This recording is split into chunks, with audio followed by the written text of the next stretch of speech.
বিশ্বকবি রবীন্দ্রনাথ ঠাকুরের একটি বিখ্যাত ছোট্ট কবিতা আজ আমি পাঠ করে শোনাচ্ছি। কবিতা পুরাতন। শুরু করছি। হেথা হতে যাও পুরাতন, হেথায় নতুন খেলা আরম্ভ হয়েছে।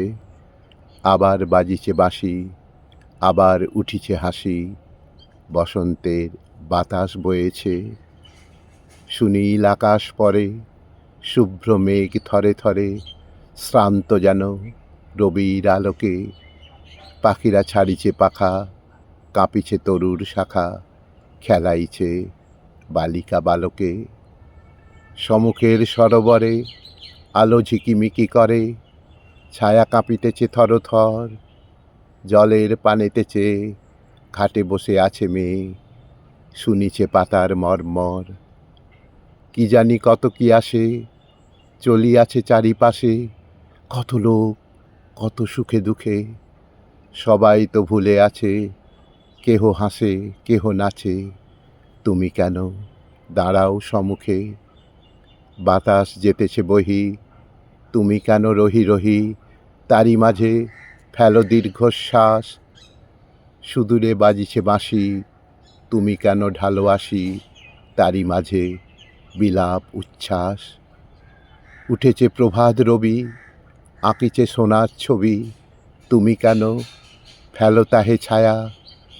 বারেক যে চলে যায়, তারে তো কেহ না চায়, তবু তার কেন এত মায়া। তবু কেন সন্ধ্যাকালে জলদের অন্তরালে লুকায়ে ধরার পানে চায়। নিশীথের অন্ধকারে পুরানো ঘরের দ্বারে কেন এসে পুনঃ ফিরে যায়।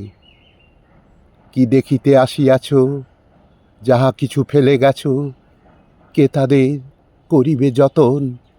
স্মরণের চিহ্ন যত ছিল পড়ে দিন কত, ঝরে পড়া পাতার মতন। আজি বসন্তের বাই এক একটি করে হাই, উড়ায়ে ফেলিছে প্রতিদিন। ধুলিতে মাটিতে রহি, হাসির কিরণে দহি, ক্ষণে ক্ষণে হতেছে মলিন। ঢাকো তবে ঢাকো মুখ, নিয়ে যাও দুঃখ সুখ, চেয়েও না ফিরে ফিরে। হেথায় আলোয় নাহি, অনন্তের পানে চাহি, আধারে মিলাও ধীরে ধীরে। আধারে মিলাও ধীরে ধীরে।